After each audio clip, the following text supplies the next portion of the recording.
Alright, team, so we are back, of course, to talk about some Final Fantasy VII Remake, and today we are discussing something that I've wanted to cover for a while now, and we're finally getting around to making the video, and it's about whether or not Aerith is actually the last Ancient, the last Cetra. Before we hop into it, though, in case you hadn't seen yet, Remake is nominated for 6 different awards at the Game Awards happening on December 10th. Game of the Year, Best Game Direction, Best Narrative, Best Art Direction, Best Score Music, and Best Role-Playing. I thought I'd let you guys know in case you hadn't seen it yet, but something else that stuck out to me, like a side note from this side note, is that Game Awards happened on December 10th. That's the date that Cyberpunk 2077 got delayed to, with this last time it got pushed. And also, that's the day that Black Ops Cold War is getting its first season.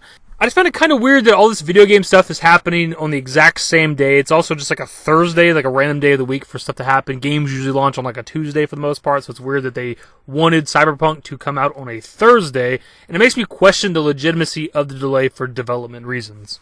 Just kind of odd. Anyways, back on topic with the video. When it comes to Aerith being the last Ancient, this is a discussion that's probably lasted since 1997. This has probably been around since the game was out. The article I'm referencing for this video does mention Final Fantasy Peasant doing a video back in 2017 about whether or not Marlene, which is, spoiler alert, I guess, the subject of the video for the most part. Now, I have not watched his video, it's like 20-something minutes, and I haven't actually watched Pez in a very long time, but the topic of whether or not Marlene is a Cetra or having some sort of connection to the planet actually does, in fact, go back to the original game. We've discussed this before in other videos, but during the end cutscene of the original FF7, before the livestream comes out to help protect the planet from Meteor, Marlene actually senses Aerith. She actually says, "Flower Girl." Now, I'm not sure if there's some expanded lore or materials for the original FF7 that kind of explain how Marlene can sense Aerith, because she doesn't really meet Aerith that much in the original game, like only long enough to be taken to Elmira, and then obviously Aerith gets kidnapped, taken to the Shinra building. I know a lot of my viewers are pretty knowledgeable when it comes to the overall FF7 lore, like vastly more than I could ever know, and so maybe you guys know if there is something out there that kind of explained that back in the day, back in the 90s or something like that. But regardless, the original game doesn't really go into this.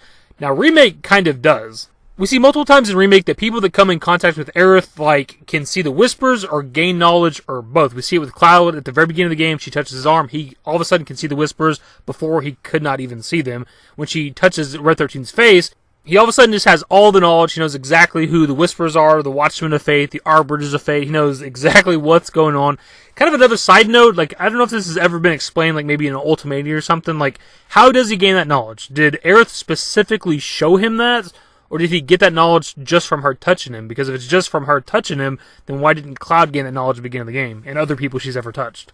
And how this all relates to Marlene is we see at the end of Remake Part 1 a very similar scene to what we got at the end of the original FF7, but instead she's in Elmira's house instead of being at Calm, and she senses her dad instead of sensing Aerith.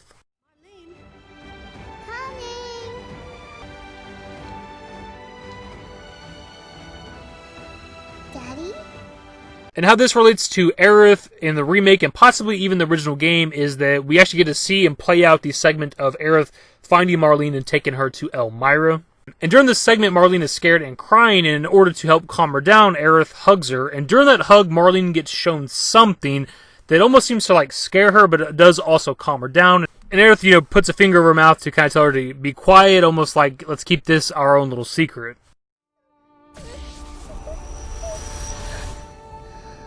Huh?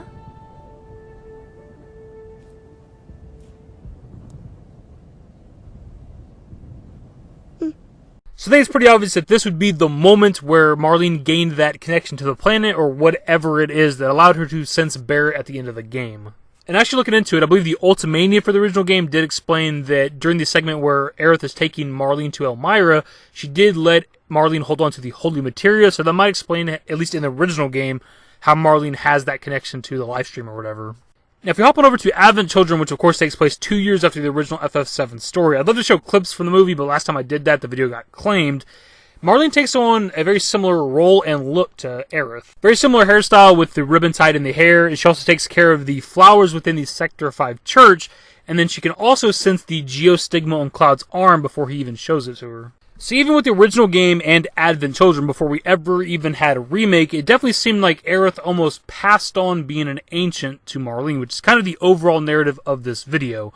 Is what if the Cetra of the Ancients isn't necessarily just a people, but kind of like an idea or a title?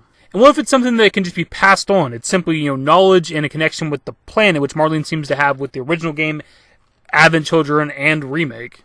I mean, when we get to the events of Advent Children, she's literally doing what Aerith used to do, taking care of the flowers in the Sector 5 church, which is some sort of connection to the planet, and even at the end of Remake, whenever she senses Barret, she's watering the flowers in Elmira's house. They also just so happen to be the same yellow flowers we know to be so iconic with Aerith.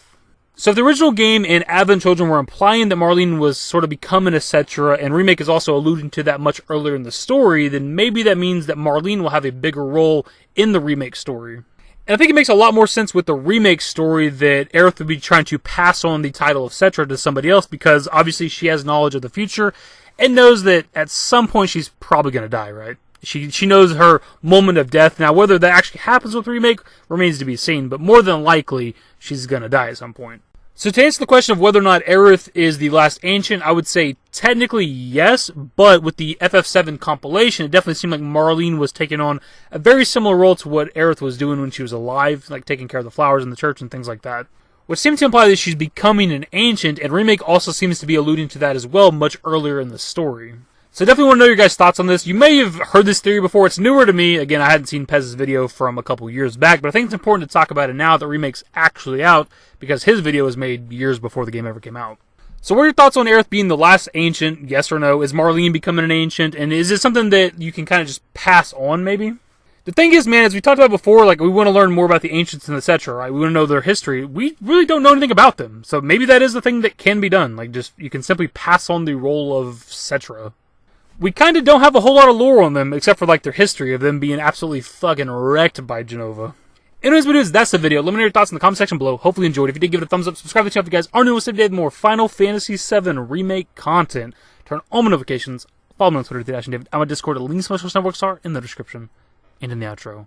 Later, guys. Used to care what people thought, but now I care more, and nobody out here's got it figured out. So therefore, I've lost all hope of a happy ending, depending on whether or not it's worth it. So insecure, no one's perfect. We spend it with no shame. We blow that like Coltrane. We in here like Logain, or leave it like Cobain.